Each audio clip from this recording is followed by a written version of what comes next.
are approaching our closing session. We have an eminent panel with Professor Tony Venables of Oxford, the Oxford Center of Analysis and Research, Rich Economies, an eminent economist, researcher, and policy advisor. We have Simon Thompson, who's the chairman of the board of Tullow Oil, and we have Zainab Ahmed from NEITI, who you have seen a number of times already in panels and throughout the conference.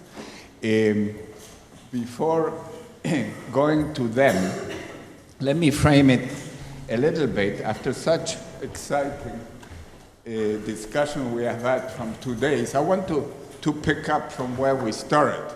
Because the promise, the aim, the objective was to make it as interactive as possible, while at the end, trying to distill some lessons and where do we go from here. And of course, it's unrealistic for any conference like this, and especially on issues as difficult as ours, to have blueprints or memorandum of understanding. We don't believe in such officialdom.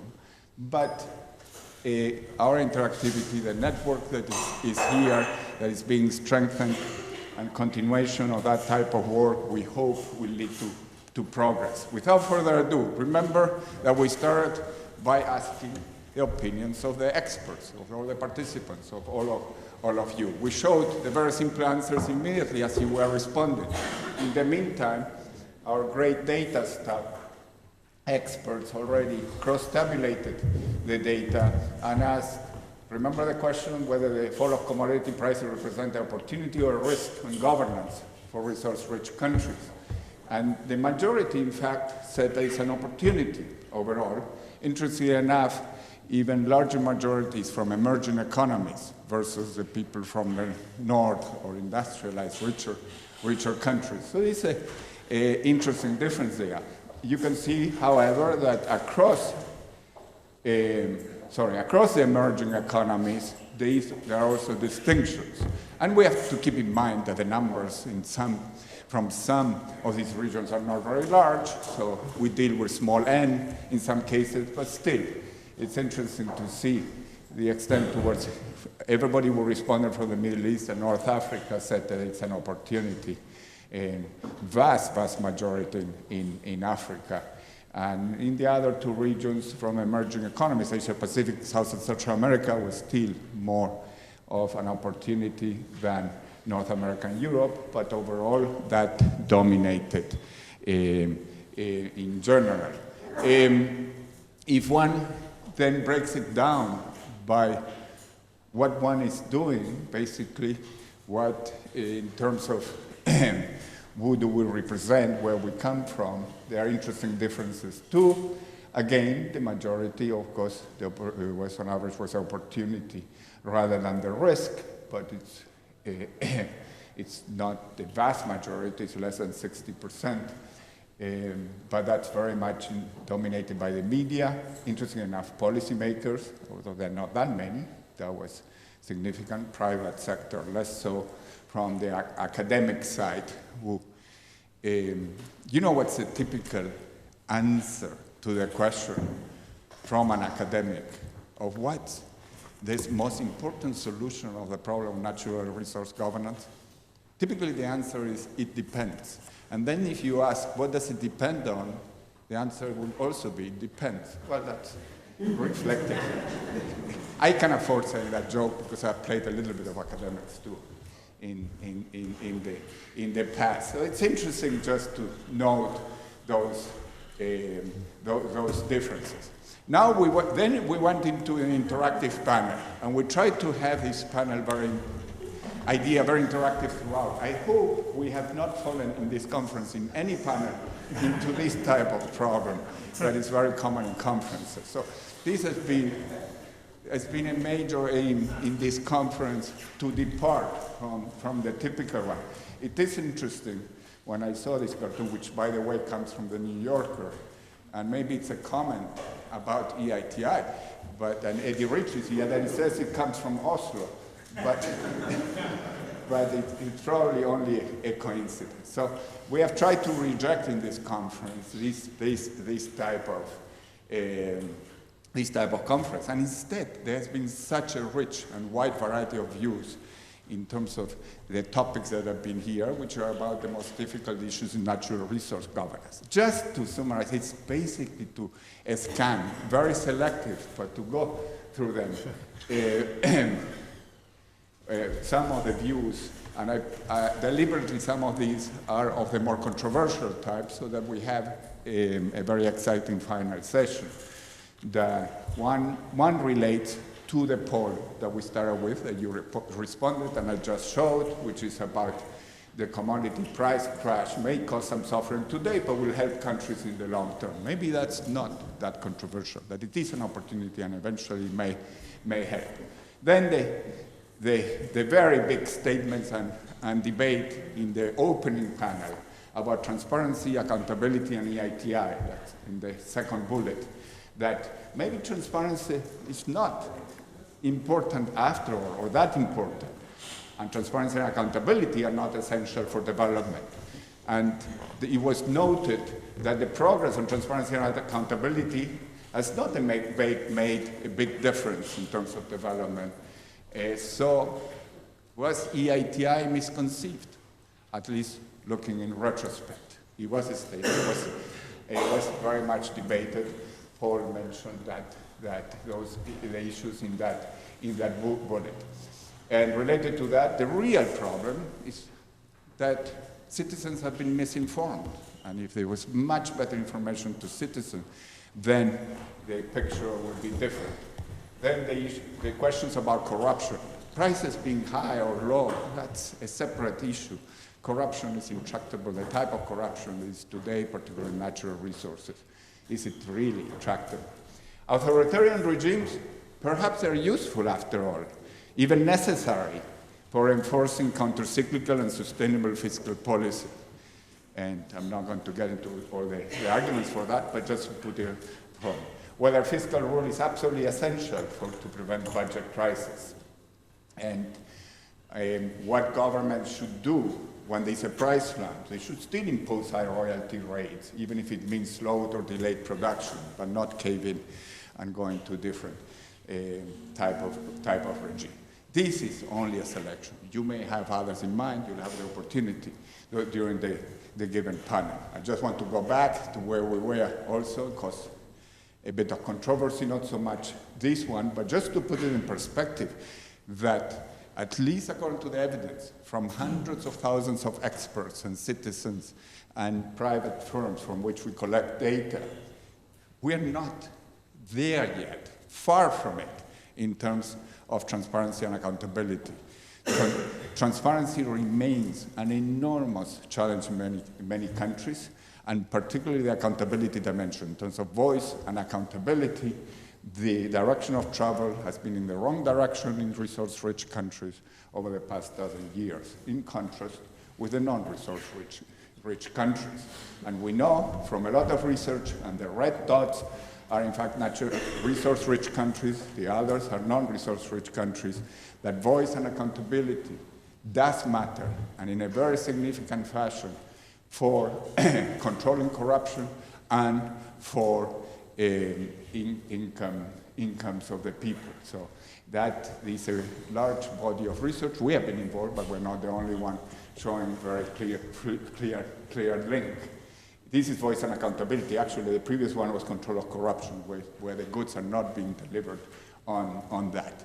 There was an issue, and I just want to put it up front to everybody, and we can discuss it later, but to make sure that there is no misinformation about EITI. In the early years, EITI was narrowly focused on disclosure of revenue payments, revenue collection, essentially the third column, or the third pillar in this case. That was a reality in the early years of EITI. As of 2 years ago, major revamp, expansion, very ambitious, and the new standard is much broader, and it shows that it goes through many of the key issues in the value and decision-making change, including allocation of rights, production data, SOEs, subnational social impact, revenue management. Still, major challenges remain in terms of the accountability dimension, which is part of the ITI now, the whole issue of civic space and so on, but the progress is not there yet sufficiently. This is just to show how diverse the type of countries are that are in the ITI. This is ongoing work where the color coding shows which countries are having what kind of progress versus challenges in what kind of dimensions. If one gets impression by looking at the countries, well, it's not that bad, and it's a lot of green, so maybe it's time to do something else. Well, sorry, this is only the first half of the countries in the ITI.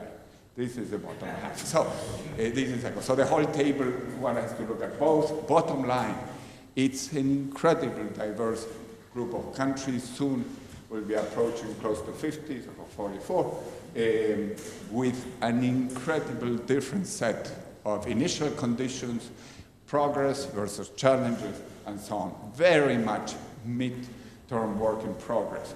Always room for progress and for reform and for further innovations, but the work already done has been enormous. The work ahead is equally enormous.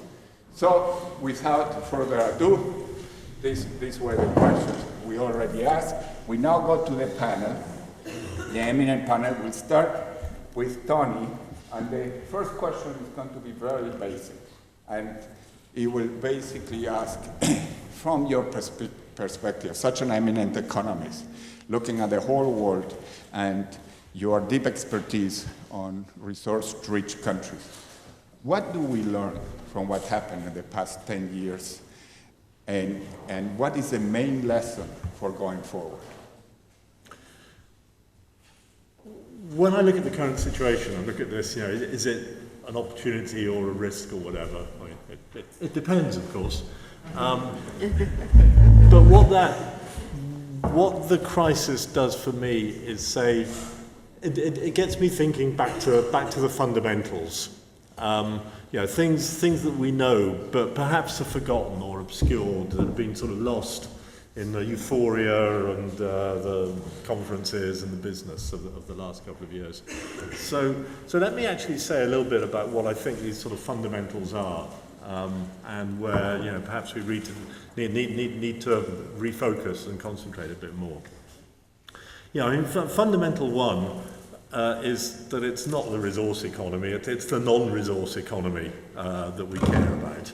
Now, obviously, you start thinking about that as the resource sector shrinks, or shrinks in value at least, during a crisis. But it's the non-resource economy that we should be concerned with, that we should be growing. It's the non-resource economy that's going to generate the jobs, without which politics is just going to be hopeless, going to be disastrous.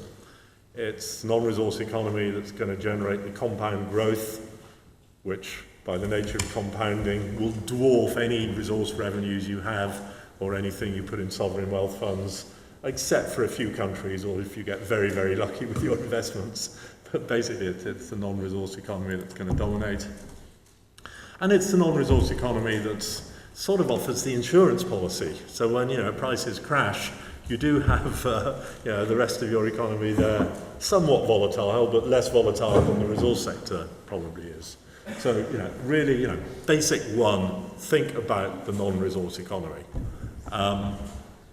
What follows from that? So what? Well, I guess the first thing that follows is do no harm, right? In your resource management, do no harm to the rest of the economy. Rather conservative position, but do no harm is principle one. Particularly in this context, I guess, we know that one thing that really does harm the non-resource economy are sudden stops, crashes. When the commodity price crashes, that manages to take down the rest of your economy with it, right? So, do things that make sure that doesn't happen. Now, okay, this is rather with hindsight. This should have said this before the crash rather than after. But what does that mean? It means thinking more about stabilization funds than we have. Academics, thinking about revenue management, have thought about, wealth funds and parking funds, And then we always say, oh, in a stabilization fund, but we probably haven't done enough work in actually thinking about how big that should be, how you should build it up, how fast you should run it down. So, you know, stabilization funds are one thing to avoid the crash. But it's not just that, it's a whole list of other things. It's avoiding commitments, avoiding irreversible or difficult to reverse expenditure commitments, be that, you know, civil service salary increases, or fuel subsidies. It's building fiscal systems, other institutions that are resilient, so that, you know, when your resource revenues crash, you do at least have, you know, other tax instruments in place, even if the tax rates on them need adjusting. So a whole set of policies, you know, follow from this do no harm, be to the rest of the economy, you know, when the crash comes. More positive, I mean, it's not just do no harm, but it is about using the revenues to support the non-resource economy. Yeah, that's the absolutely fundamental thing. And the non-resource economy is private sector, overwhelmingly private sector. I mean, I have been struck in, you know, many of these discussions, how the discussions have been almost totally about the state and government.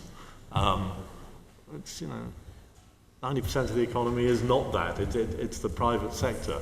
So focusing, thinking about that.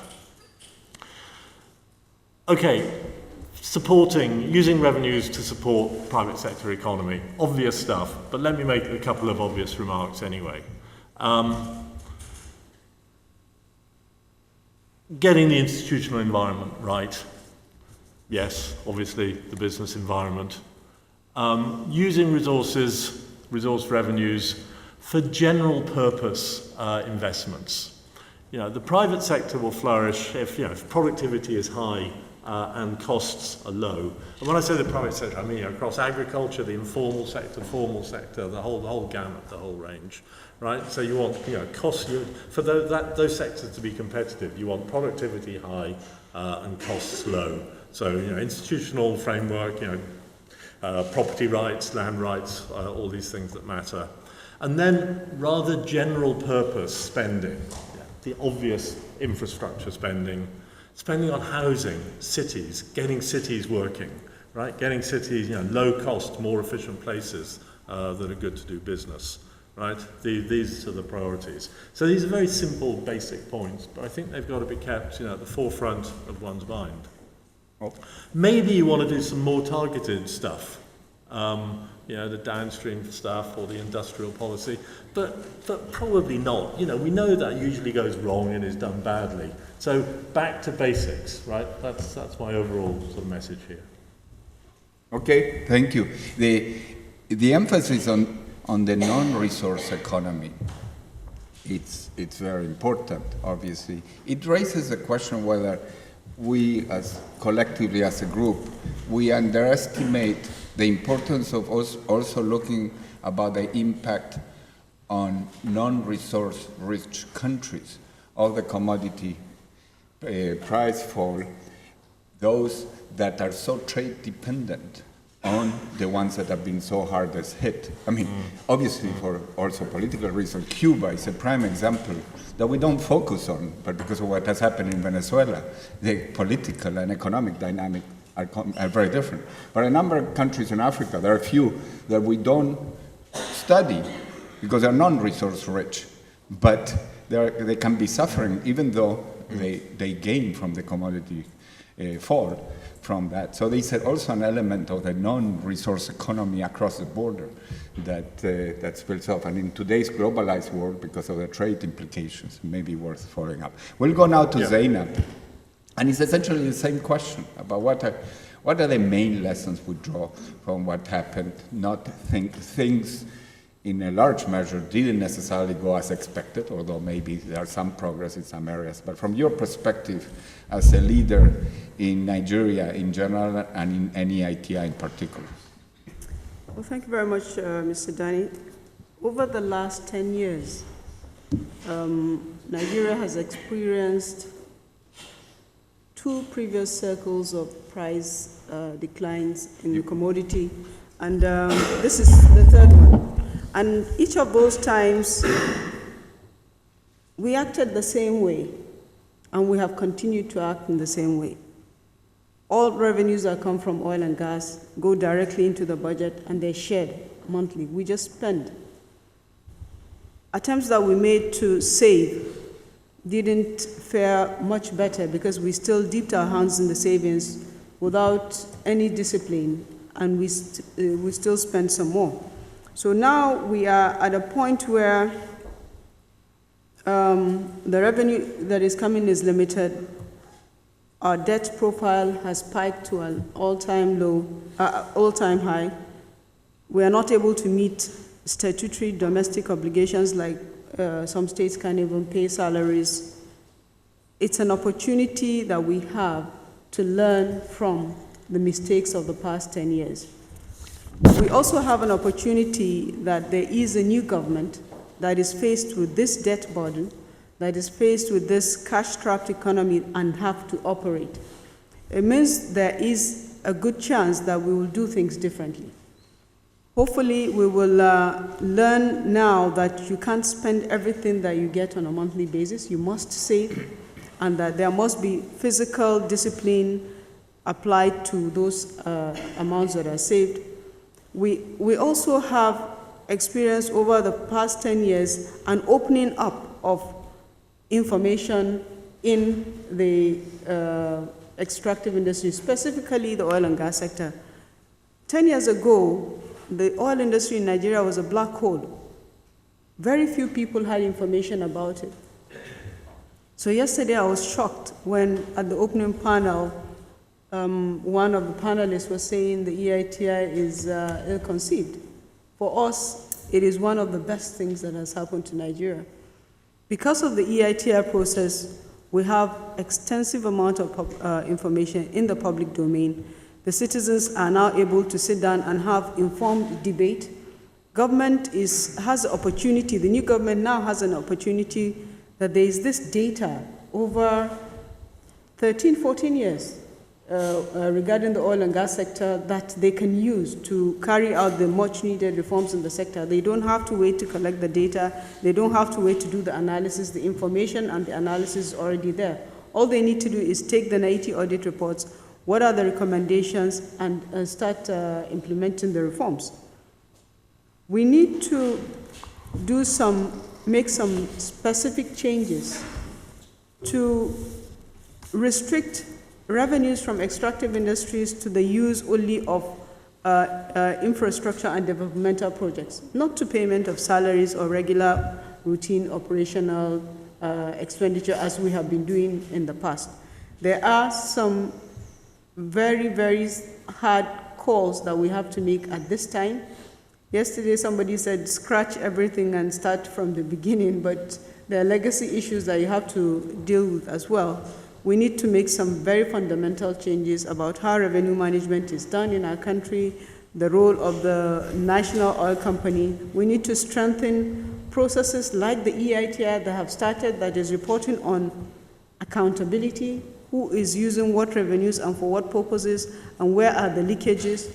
Those processes need to be strengthened. The EITI in Nigeria has given people the opportunity to begin to ask who actually own these oil blocks, where are the assets, and what licenses are issued, what are the terms in those contracts. Those are opportunities we didn't have before, and the EITI has given us those opportunities at this time. I hope that from this experience of the price fall and with the opportunity of a new government in place, that some very, very fundamental changes will be taking place very quickly.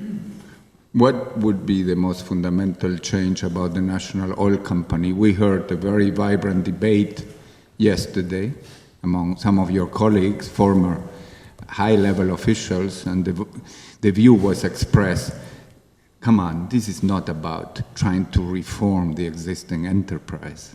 It's a much more dramatic solution is needed. Do you share that, and what would that be? Well, I remember Charles Soludo said it just should not exist, that it should be scrapped. But maybe that would be one extreme. But the reality is it needs to be reformed. Currently, the National Oil Company, NNPC, is in the complete value chain of the oil and gas industry.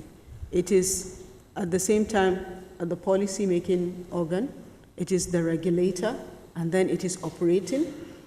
And it is in the upstream, midstream, as well as the downstream part of the business. It's such a large corporation with a complex structure and complex processes that is designed and protected, that change does not happen within those processes. And this is what allows so many things to continue to happen without the citizens being aware of it, because it's a closed corporation. We need to unbundle the NNPC. We need to make it fully and truly commercial. We need to make amendments to the NNPC Act that allows NNPC to sell crude as well as to back out its expenses, whatever the expenses is, without anybody looking at what those expenses are and before remitting to the Federation. We need to implement the provisions of the Constitution, because the Constitution is above any act, that says that for every organ of government, any revenue that is generated is first of all pooled to the Federation. You should not dip your hands into it and take out some money before remitting to the Federation. There has to be those changes. For those who don't know Zainab sufficiently well, she's very modest. So you have discussed very powerfully the major challenges, the opportunities missed, the mistakes, and what needs to be done instead. But you haven't discussed at all the NEITI, which you have led, which some consider an island of light, and there, with many challenges and under much duress, you have made progress by the views of many, including mine. Maybe you want to reflect what is your view on that agenda? Thank you very much for giving me an opportunity to talk about the Nigerian EITI. The Nigerian EITI started working and producing reports and implementing the EITI since 2004. Since then, we produced reports in the oil and gas sector, about 5 reports that cover up to 14 years. Each of these reports is an audit that has 3 components. There's a financial audit, there's a physical audit, and then there's a process audit. The financial audit is meeting with the EITI, then rules that is reporting about revenue flows. But we're also making assessment to confirm whether companies have paid to government what government is supposed to receive. So there was a validation that is incorporated in the process. Then we audit and report on the volumes of crude oil that is extracted, how much is lifted by the companies, and what is the country's entitlement, how much of it is lifted, how much is sold, what are the values that are realized, what is the process that the National Oil Company that is responsible for selling this crude, what process they adopt to convert the proceeds and transfer to the Federation. And then there's a lot of gaps that we identify during these audits. And these gaps are reported in the component of the process audit, ranging from the inadequacy of the metering infrastructure to how much taxes are underpaid due to wrong assessments, self-assessments that are made by the companies, the record keeping of the central bank, the record keeping of the Office of the Accountant General. There's so many things in the report that, if they're implemented, will actually have a better oil and gas sector in Nigeria. Thank you. We'll go now to Simon Thompson, the perspective from the private sector, a very pioneering company working in a number of countries, very prominent in Ghana, in others. So on to you, particularly in terms of what you see as the main sobering lessons of the past 5-10 years and the main implication in going ahead, moving forward from your perspective. Good, well thanks. I'm coming at this very much from the perspective of an independent explorer, frontier explorer, focused very much on Africa. And I think the question we've got to ask ourselves is, I mean, oil has always been a cyclical business, but is there anything different about this cycle? And I think the answer is that there is. I mean, clearly the drop in the oil price was triggered partly by subdued demand in the developed world and slower rates of growth from the big emerging economies. But the thing that really triggered the dramatic price drop was the OPEC meeting in June, when basically Saudi Arabia and the other low-cost conventional producers said they were no longer prepared to cede market share to accommodate this absolutely unprecedented growth in oil shales from the US. And if you look back on capital flows into the upstream oil industry, long before that price shock, something very interesting was happening. Capital flows were going overwhelmingly to the US. Now, at this stage, it's just too early, frankly, to work out the long-run economics of oil shales. What we do know is there's a very big spread. I mean, there are some which generate the sweet spots that certainly generate pretty attractive returns. There's a lot that certainly at current oil prices do not generate good returns. But I guess from the investor's point of view, the one thing they do know about investing in the US is that it is a low political risk. So the answer to the question, is governance important? Does governance actually have an impact on capital flows, is an emphatic yes. Because in the past, if you were thinking about, as an investor, investing in frontier new growth oil regions, then you really had sort of three choices. You could go ultra deep water, which is technically extremely high risk and very costly. You could go to the Arctic, where there are enormous environmental and technical challenges, or you could go to politically problematic frontier countries like Africa. And what's happened is that capital flows over the last 3 years or so have been shifting from Africa to the US. So that if you look at, I mean, these numbers are a bit soft because it's quite hard to pin down the exact numbers, but if you look at total upstream investment, upstream capital investment in the oil industry, it's running at about $680 billion a year. $196 billion, that's 29%, is going to the US. Now that number has clearly gone down slightly in response to the reduction in oil prices. But what's very interesting is that even since the oil price came off, even since the oil price crashed from about June 2014 onwards, the US independents and mid-caps, the smaller companies, the companies that are genuinely entering into these frontier markets, have raised a lot of equity and debt. Now, part of that is they're repairing their balance sheets because obviously they've suffered a significant reduction in revenues, but it is also for new investments. If you compare that with the European independents, who are focused much more on emerging markets in sort of geographic frontier zones rather than oil shales and unconventionals, there's been much less activity in raising new debt and equity finance. So this shift from politically risky countries to the oil shales is continuing. The other impact that the oil shales have had is they have fundamentally changed the geopolitical position. If you look at oil imports from Africa, imports by the US from Africa, they peaked at around about $100 billion in 2008. By 2014, that had dropped to $15 billion. Because the African crude, West African crude, is sweet, light crude. It's exactly the same kind of oil that you get out of oil shales. Now, you have to ask yourself, what is that going to do to US policy towards Africa over time? I mean, that oil has now shifted from going towards the US, it's now going to Asia. What is that? What are the geopolitical implications of that? What will future US administrations, what will their attitude be to Africa?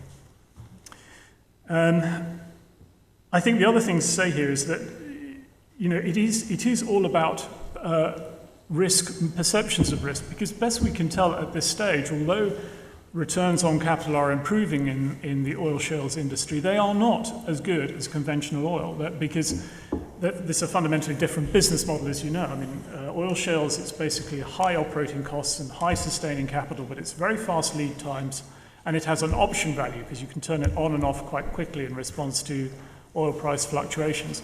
In contrast, the sort of oil that Tullow invests in is very long lead times, extremely capital intensive up front, but then very low operating costs thereafter. But overall, the returns in conventional oil still seem to be superior to oil shales. So investors are apparently prepared to sacrifice return for risk. And the risk that they're worried about, certainly in the African context, is overwhelmingly the governance risk, the non-technical risks.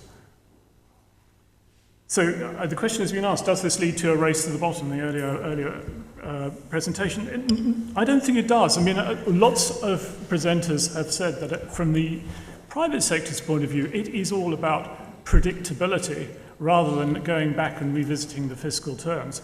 But what we do need to do is strengthen all of those things where there are other disadvantages to investing in Africa. That is all about improving institutional capacity.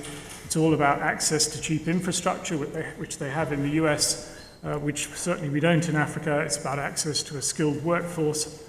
And that, of course, leads you straight back to this question of revenue management. Because, of course, the private sector is primarily motivated by self-interest. We have to make money for our shareholders. That's what we're in business to do. But actually, that self-interest aligns very well, in many cases, with the objectives of governments and citizens in resource-rich countries. So what we need to do is get much more creative about thinking where we do have that alignment, and then working to actually build and collaborate in those areas. And the areas where we need to collaborate are exactly on this: institutional capacity building, infrastructure, education.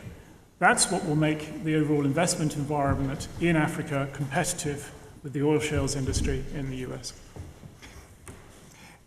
One of the implications of what you said, and correct me if I'm wrong, from an investor perspective, from a company's perspective, if you go to a country which is improving in governance, which institutional reforms that are on the right path, would they be in a position of negotiating better terms vis-a-vis the company? Well, if the risk is much higher because the governance factor, as you say, it's very large and it's either stagnant or going in the wrong direction, you would expect much different contract terms. Because one thing that sometimes we don't do enough in the whole field, very sophisticated models for contracts, but the whole issue of integrating the governance factor and the risk is not fully there yet.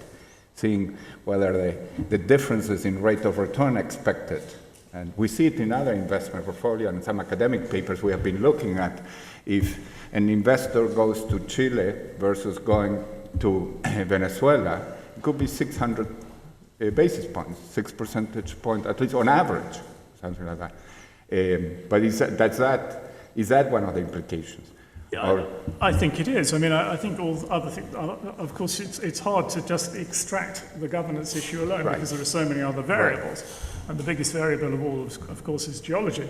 But if you imagine a situation where you have identical geology, then for sure there will be a risk premium for the country which is badly governed. There was some great data this morning which we saw of a map of the Lake Albert Basin in Uganda and DRC. Right. Uganda has got drill holes in it. Actually, there are drill holes. You go over the border, there are no drill holes, and that's not because we didn't try. We did, but we just could not actually structure an arrangement that would enable us to work in DRC. Well, it's a very important issue, and that's the research of Jim Cust, of ours. Always Jim, and colleagues. But let's face it, it's one issue in the controversial list. There are some in that same session say, well, maybe it's not that important. Geology matters much more, and so on, although it should not be a comparable issue. Both matter, obviously. Okay, now, you put so powerfully the issue that governance is critical. You yourself have implemented in your company that you're walking the talk by being a pioneer in transparency in terms of the company itself. Why? Why did you take that step? Why did you think it would pay from your perspective? What's your theory of change there?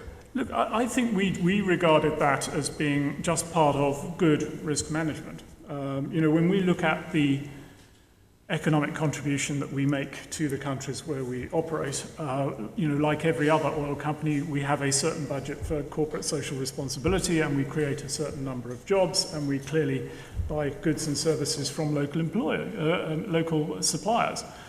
But the biggest single contribution by far that we make is the tax that we pay. I mean, and it dwarfs the others. It's just huge in comparison with the others. So in terms of demonstrating the economic contribution that we're making to those countries, and as part of the process of trying to demystify the oil industry, it seemed to us just perfectly sensible that we should be transparent about that contribution so that the citizens and the governments of the countries where we can operate can see the contribution that we're making. Great. Let's open it up. Let's go. I mean, so many of you basically have been almost quoted in some of these statements or in the contrarian statement and so on. So, and I had promised, and that has been the spirit throughout the conference, of involving you all. Who wants to go first? And by the way, one of the many bullets I did not read explicitly that came up as also a major statement, and it was implicitly alluded to, is a notion that if only citizens would have been better informed, many of the problems would have been avoided. So the issue of misinformed citizenry was also brought up. Who wants to go first? I know the hardest is who wants to go first. While you're raising your hand, okay. Latin America, Humberto Caballero. Talking about Latin America, when I talked to Simon, and he started telling me so brilliantly about the situation nowadays with shale oil, I thought he was making a particular remark at first about Shell, and I asked him, why not BP or Exxon? And then I realized that it's my Latin American years we were. Humberto from Peru. Yes. Well, in the first place, I'm very happy to be here, very happy to participate in these discussions. I think it is a very important meeting. I would like to say just two things. One of them is what of the bullet points that says transparency and accountability not essential for development. Note the progress on TNA hasn't made a big difference. EITI was misconceived. The real problem instead is that citizens are misinformed.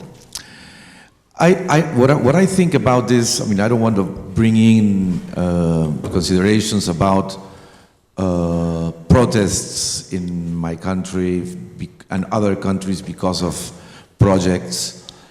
Some people say that these peasants that don't want the mines are misinformed, that they don't know how good it is going to be to have this new mine and new revenues for the whole country, and that they cannot decide.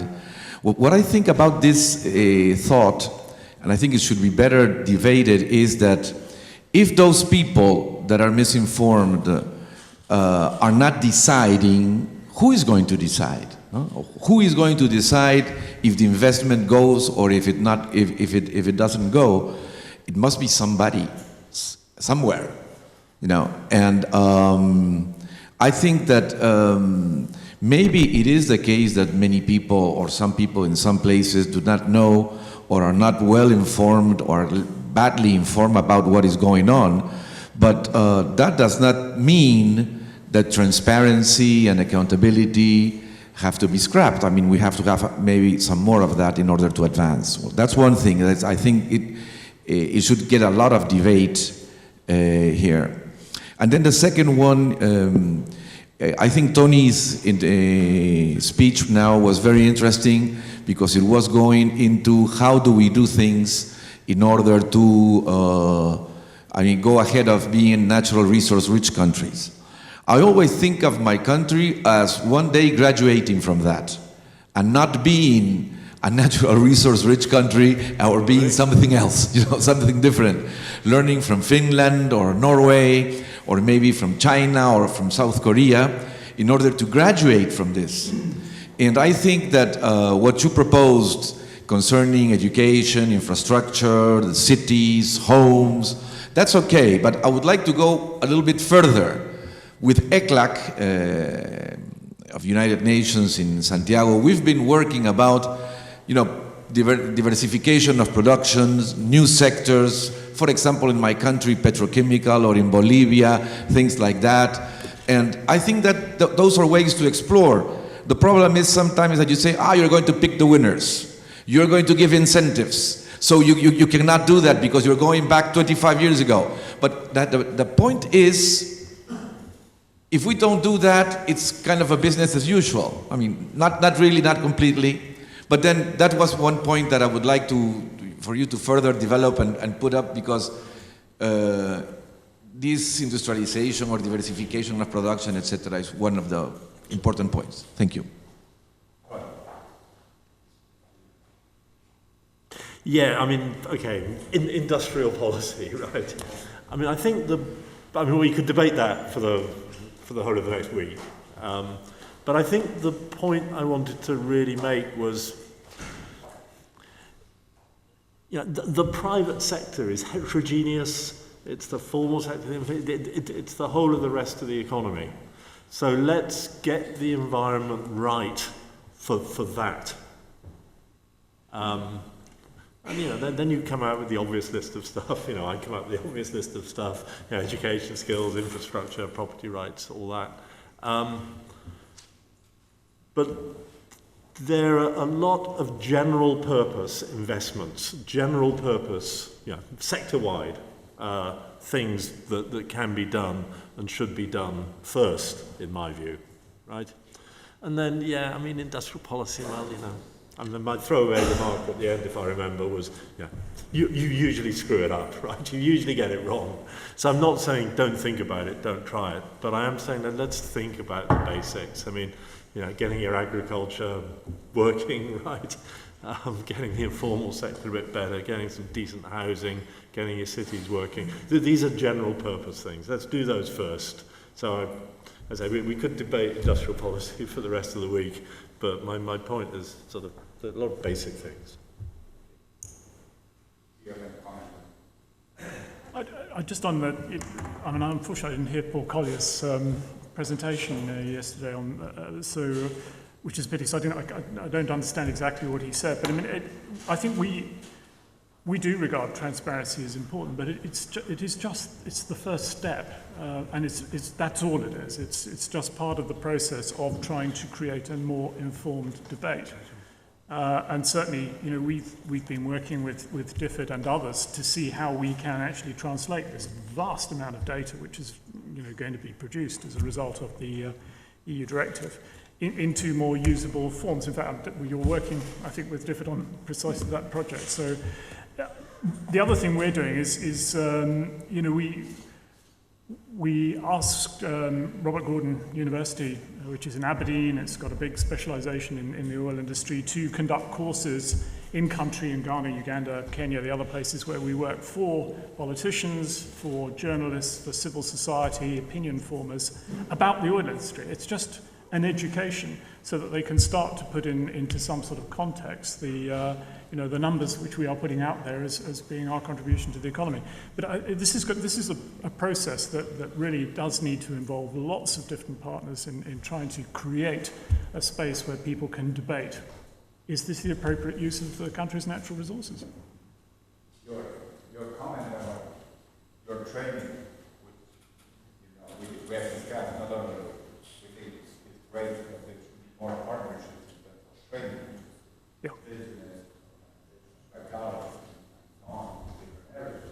But you training politicians brings up the issue that came up in a number of discussions, and somebody was pointing in a term around the issue of a business politician and a political business and so on. This whole murky area of politicians involved in business and vice versa, which nowadays, with these more nuanced and subtle approaches to capture, is more prevalent, is implicit in why sometimes it makes sense to have much more transparency, including about beneficiary ownership and so on. But it also relates to Umberto and your point of the jitters about too much discretion going in discretionary ways to industrial policy and so on, because who's going to make the decisions and about what? So that's a very valid point. Let's go to you. Observing a couple of years. Introduce yourself. Yeah.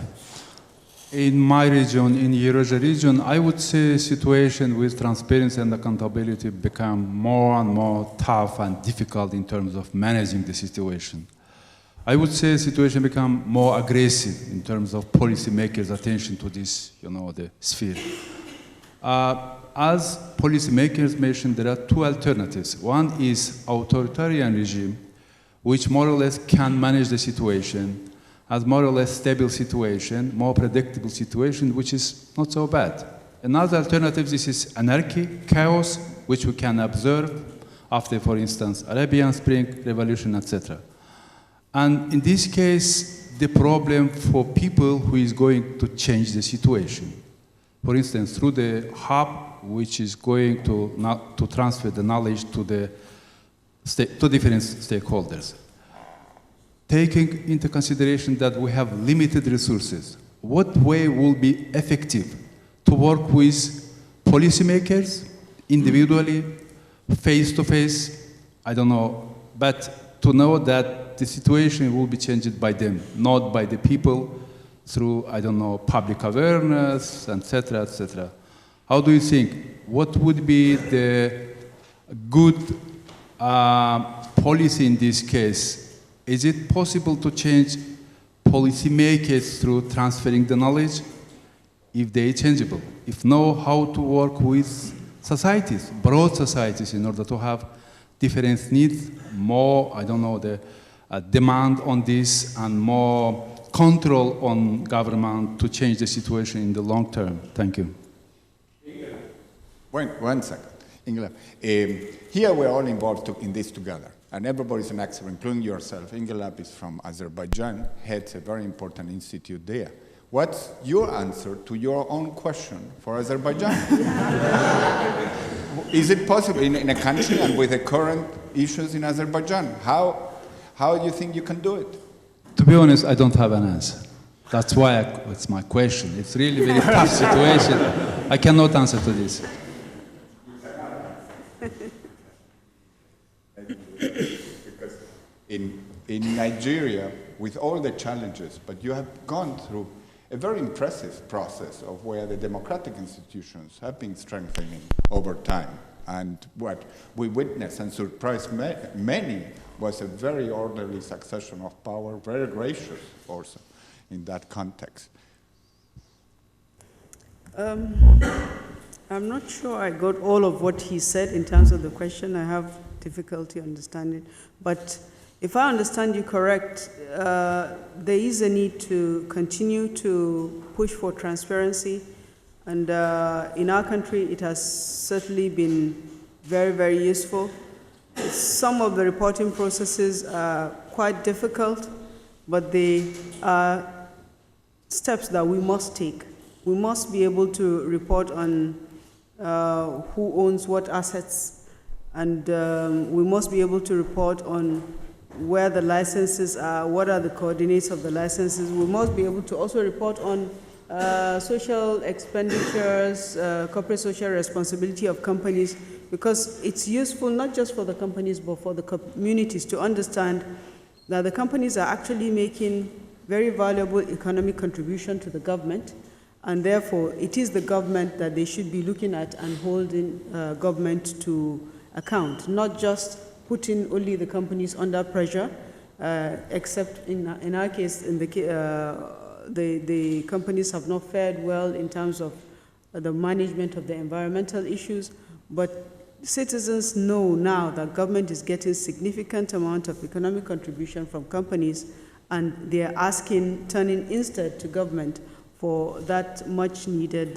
accountability. It's a complex process, and each environment is unique, and because of the benefit of the multiple stakeholders in the EITI process, you can actually sit down on a table and decide how best to approach each of the reporting needs that you have in your country. Let's have very briefly from Tony, a number of other hands up.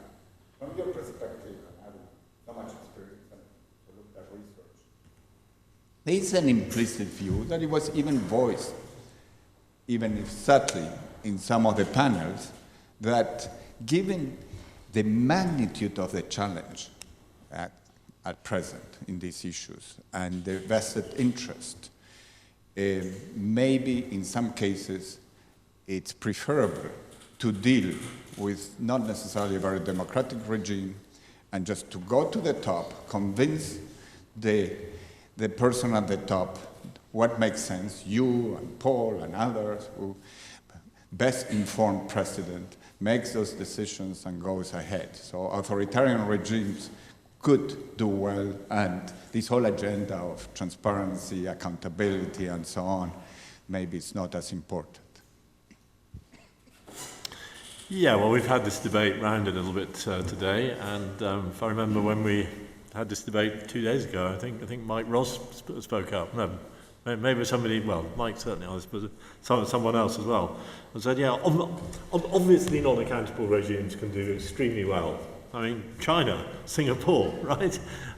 So obviously these regimes can do extremely well, but you don't draw the conclusion from that you want authoritarian regimes. Clearly, transparency and accountability are inherently good things.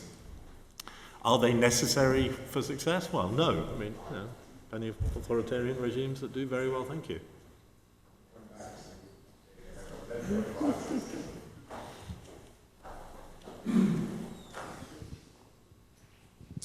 Thank you, Albert Zufak, World Bank. A couple of comments and a question. One, on national oil companies that Zainab discussed. My sense is we are actually missing the broader picture. We basically lost in the trees and actually, completely missing the forest. Why am I saying this? Is because, when you hear the discussion on Ghana, the debate is about Parliament micromanaging a company. While, the discussion, to my view, should be at the level of what is the vision for that company.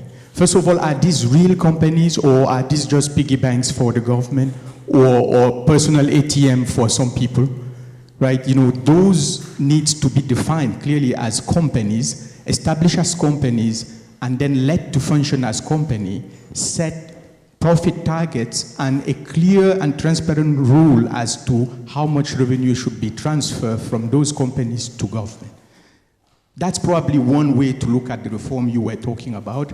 And my sense is, we should in Africa try to actually elevate the debate on national oil companies, set up a vision, and integrate them into the medium to long-term development prospect of the country. Second comment, on the debate on transparency and accountability being enough or not relevant, I ended my presentation this morning saying they are critical. A country like Republic of Congo, if we had more transparency and more accountability, the impact of the crisis would have been less damaging. So it's important. The question maybe is on the strategy to actually get this done. So my question is transparency and accountability the best entry point when we are actually approaching a policy-making body, a country?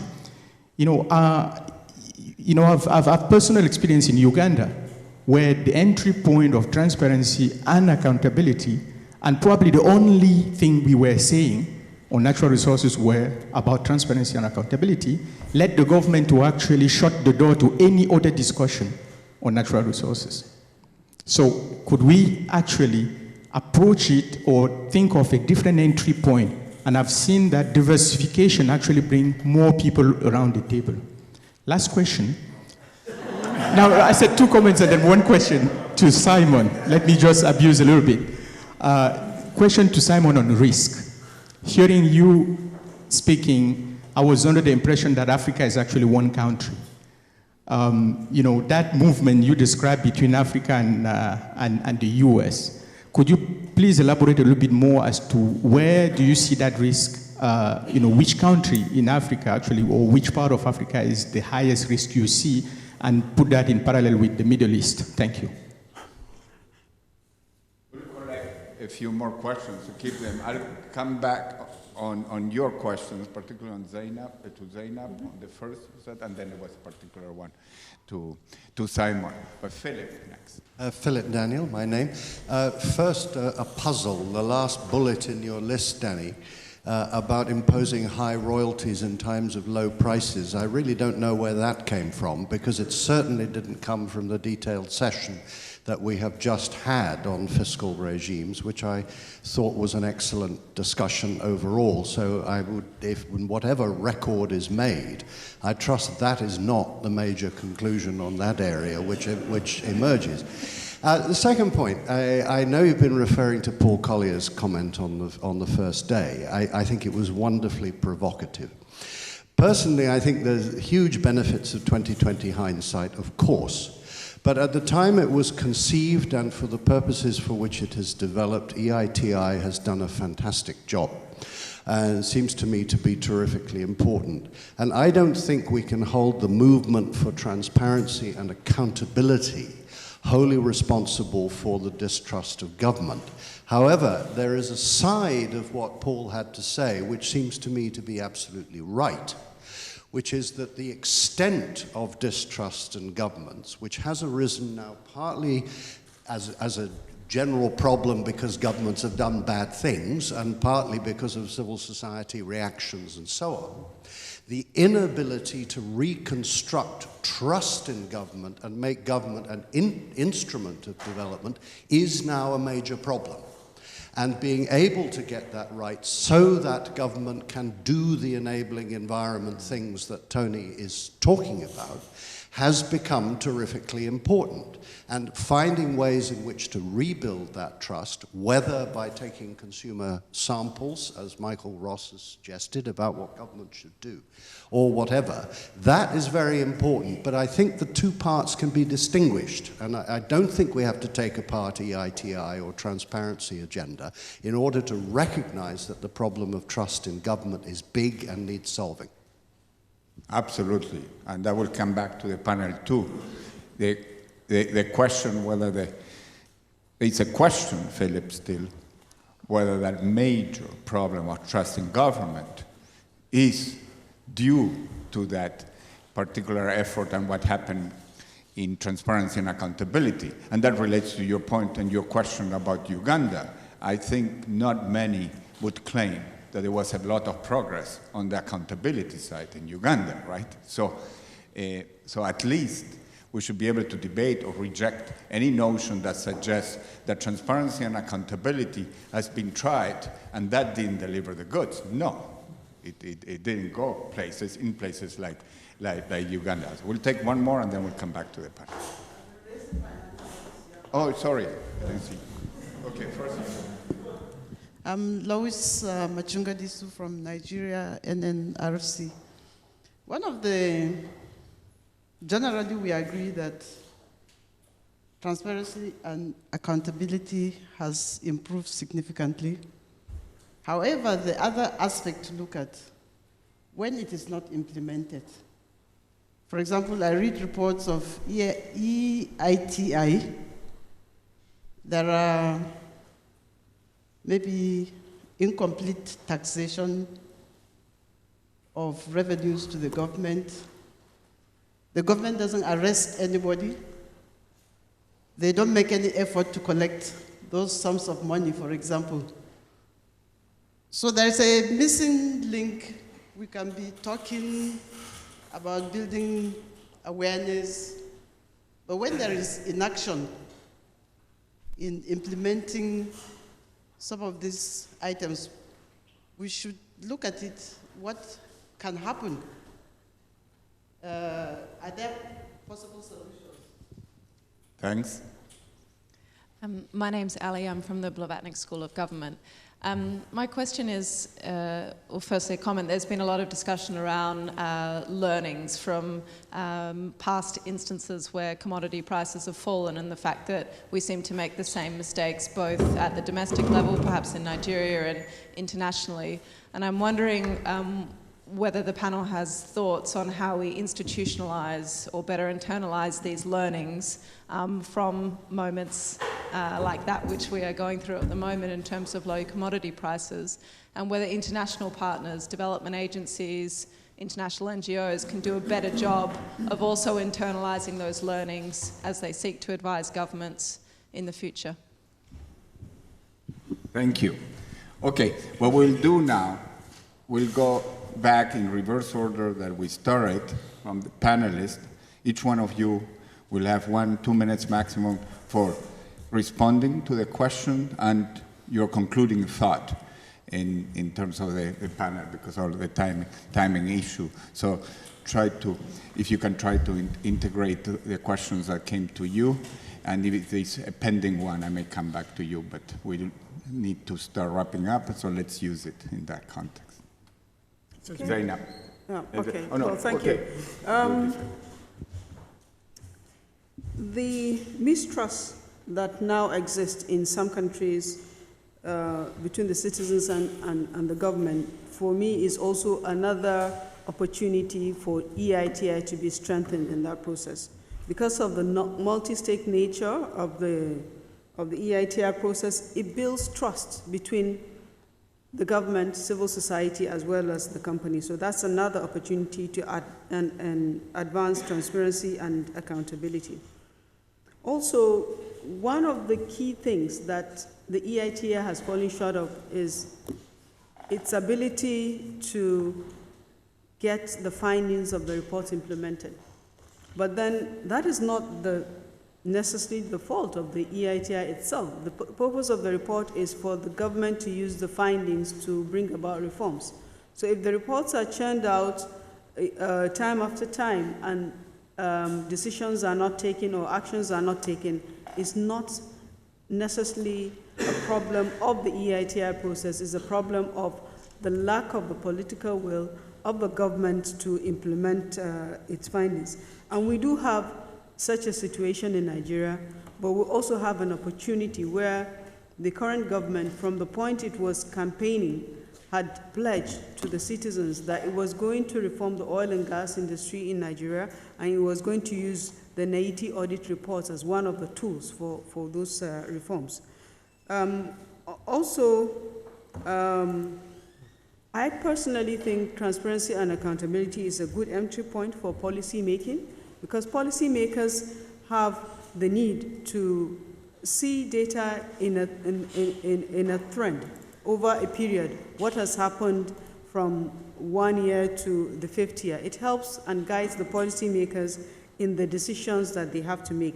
Also, it helps the legislature in when they're carrying out the oversight functions on specific agencies of government.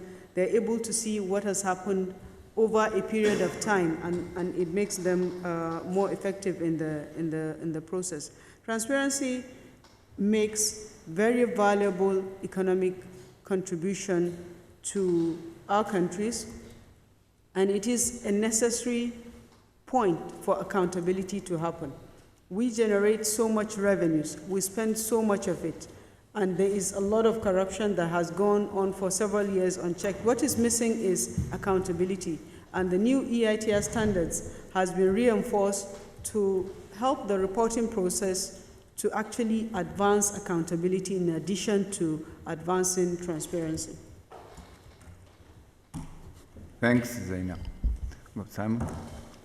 Let me try and come back very quickly on 3 points. Other entry points for advocacy. Traditionally, it's been the development agencies, it's been civil society, and of course companies. And one of the reasons that civil society put pressure on companies to act as advocates for improved governance is because we are accessible. That doesn't mean that we are necessarily the best people to have that discussion with host governments, in part because we are contractors to them, as has been discussed in several sessions, but frankly also because why should they listen to us? I always reflect on what the reaction of the British government would be if a Chinese company came and started lecturing them on their investment policy. I suspect it would be quite dismissive.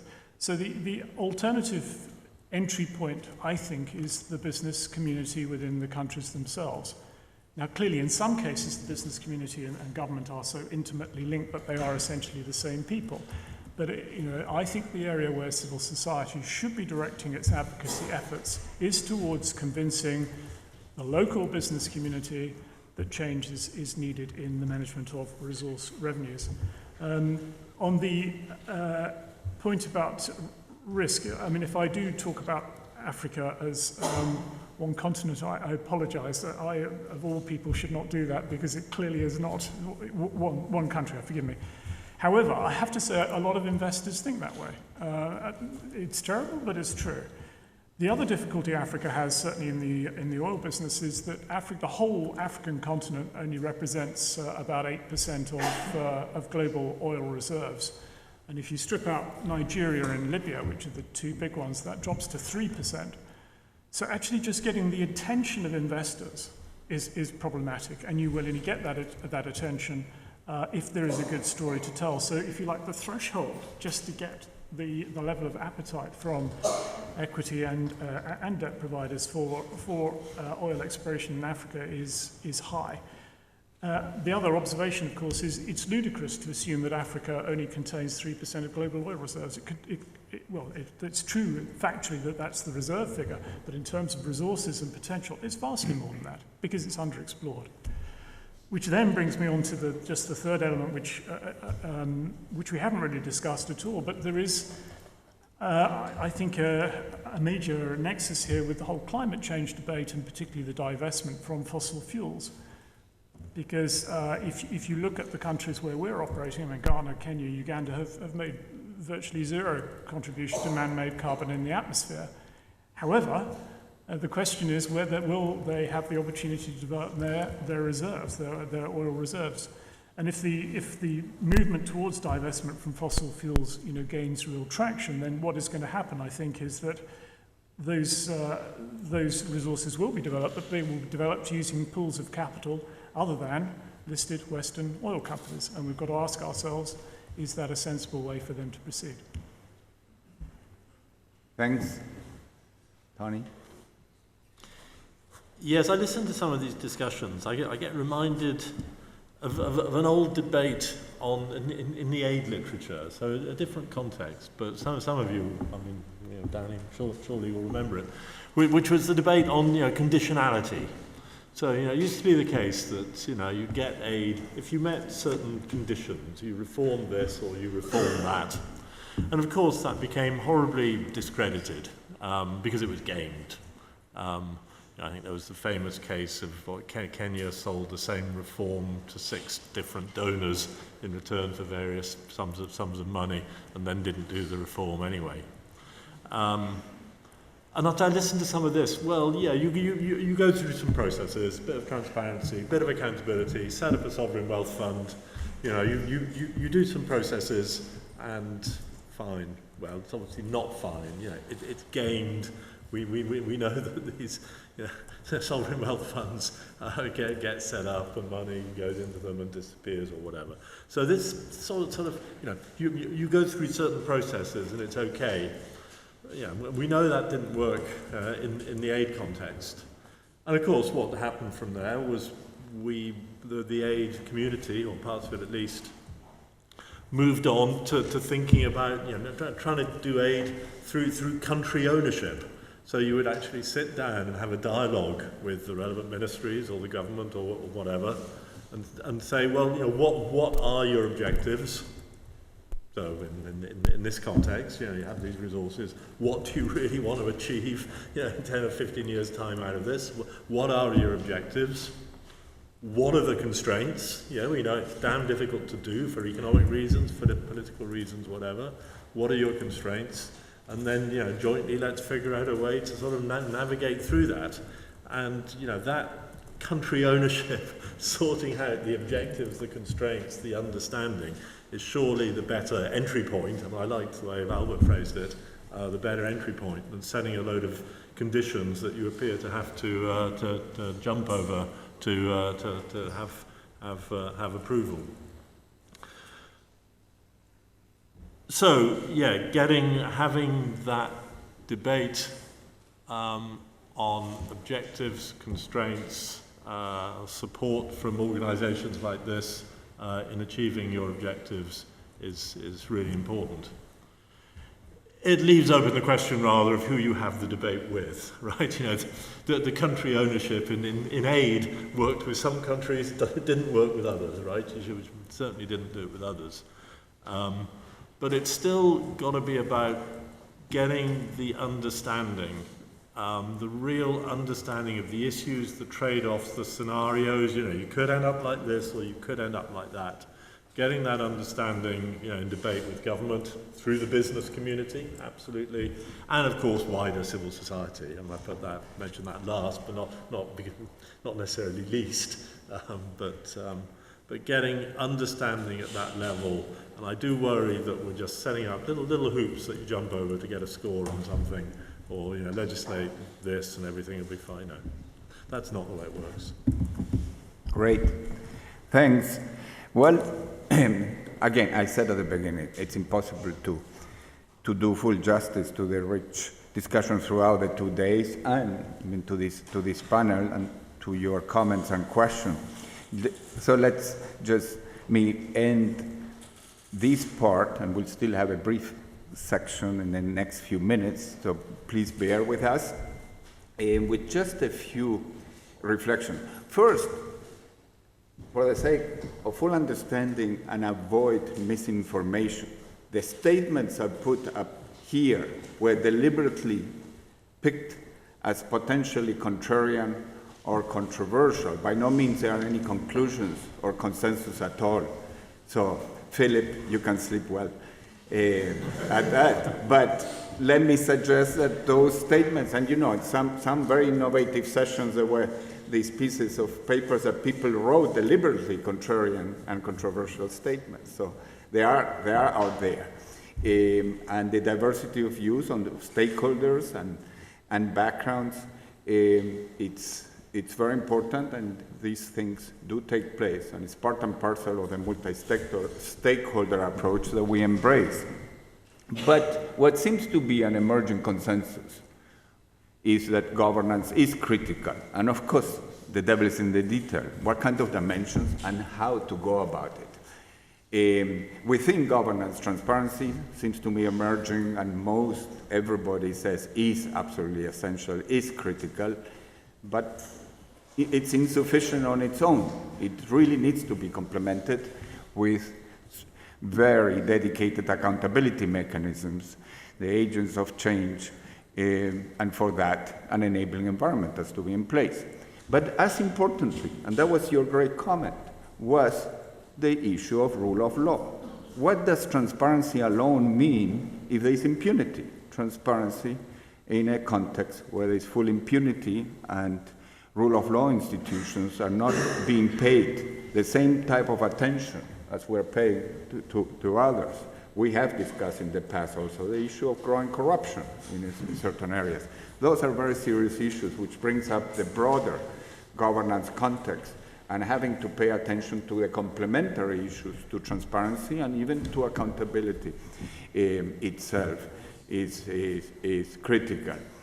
So the governance and transparency agenda is not finished. Accountability is under attack in a number of settings, and that came up, which is something that we're all working on, and we should stay very much committed and in touch about these issues. The multi-stakeholder initiatives, ALA-EITI, also the Open Government Partnership and so on, there are important innovations in that context. I'm not going to solve it all, but I think we should be looking into that and seeing how they can offer and continue to offer a way forward.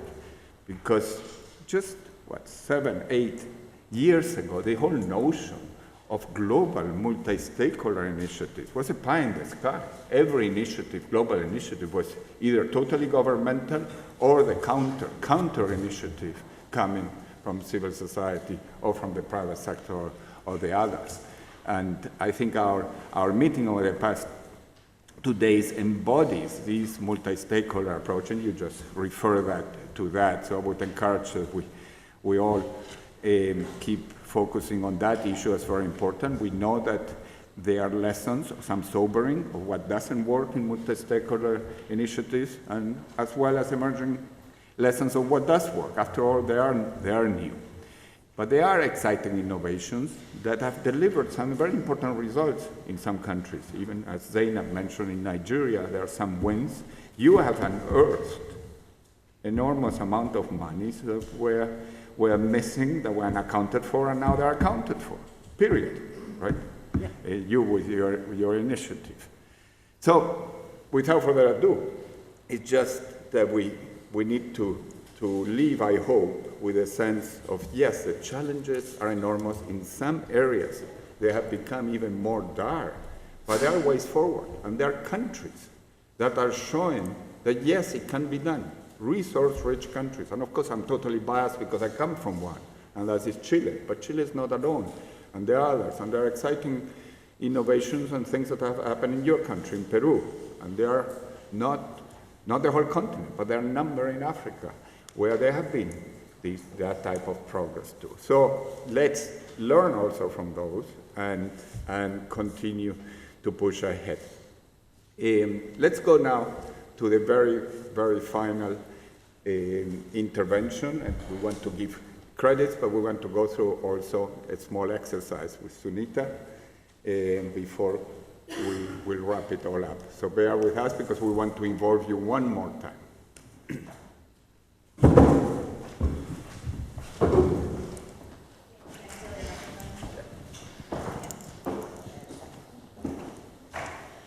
So, I have a confession to make. I really hate conferences.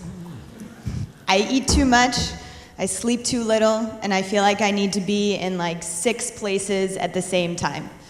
So, you might ask, why on earth would we throw another conference? Well, to be honest, it's because we recognize the enormity of the challenges that we face, and we are humble in understanding that we really don't have all of the answers. And while we do celebrate the strengths that NRGI has, and we are ambitious in our aims, we also recognize that we share our successes, and we are made stronger when we forge partnerships, when we share experience, when we share lessons learned, and when we are open to pushing one another and challenging one another to do better. So, if over the course of this conference you did find yourself engaged in some rigorous debate, you did find yourself making a new connection that was exciting, and it maybe even found yourself a little bit more energized and excited to go back to work, not just back home, then I think we have done our job. But rather than just assuming that's the case, we are going to find out in real time. So please, once again, and take out your iPhones or your tablets or computers. Connect to the internet. Hopefully you guys are all already connected. If I have one Wi-Fi password left, so if there's one person who needs it, you can fight for it. Anyone? Good? Okay. Please connect and then go to live.voxvote.com and enter the event code 19683.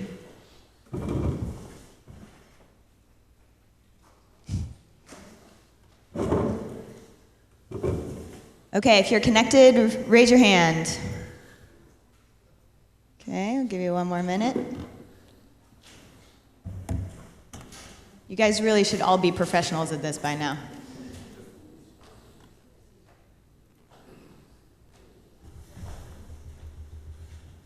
Okay, first question. How has the conference changed your view on whether the decline in commodity prices presents a risk or opportunity for resource-rich countries? I still think it presents a risk. I now think it is more of a risk than an opportunity. I now think it is more of an opportunity than a risk, or I still think it presents opportunities. Please vote now.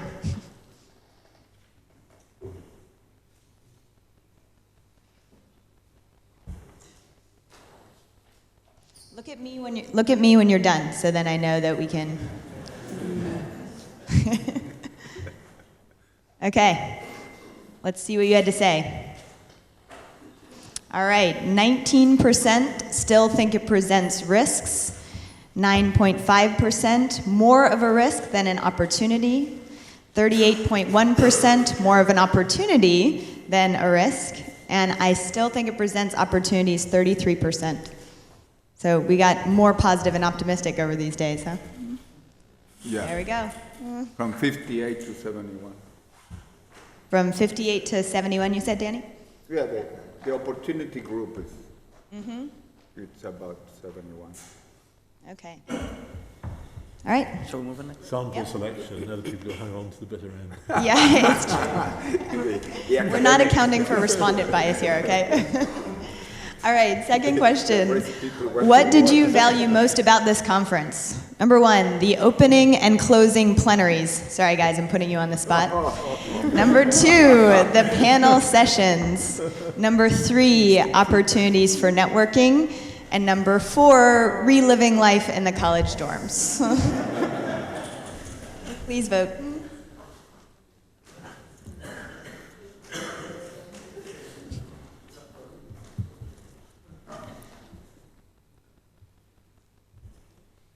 Good, okay.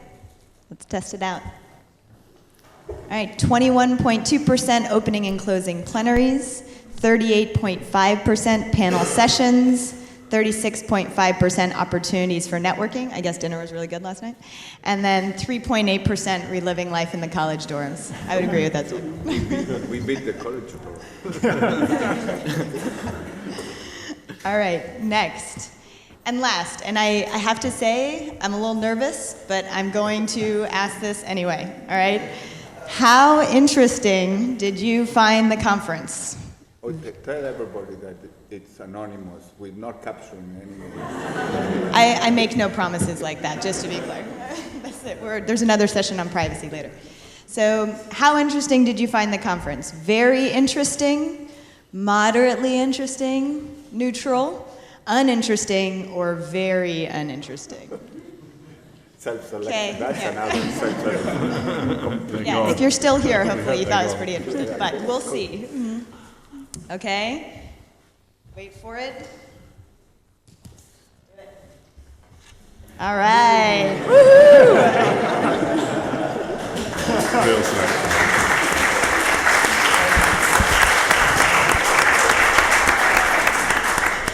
We should take to pizza the neutrals. Yeah. Yes. We were. Exactly. Well, thank you so much.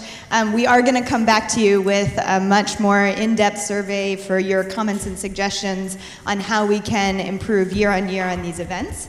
However, this type of event, as you can imagine, is a tremendous amount of work. And it's not only a tremendous amount of work, it's work on top of the work that we actually have to do every day, and that's incredibly challenging. So I'd like to take a moment just to thank the conference team, in particular, David Mahali and Georgia Cecchinato. Can you please stand up when I just say your names? Thanks. Wait.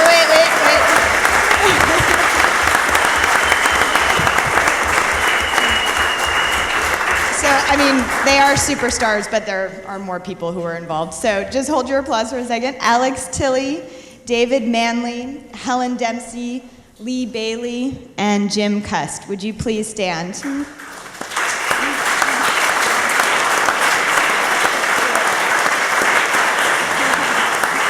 you.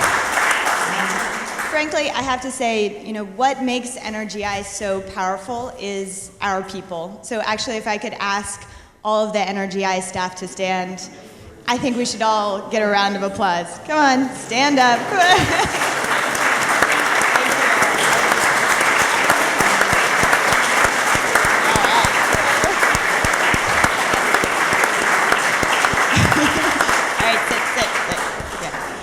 I have to say, I am so proud and privileged to work with all of you. You really make every day worthwhile.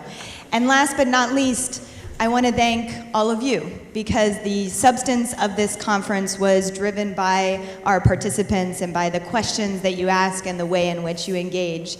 And it is the fact that we will leave this room and go work together to improve the lives of citizens in resource-rich countries that gives me hope and optimism for the coming years. Danny, any final words? Well, just thank you to the panelists and to Sunita.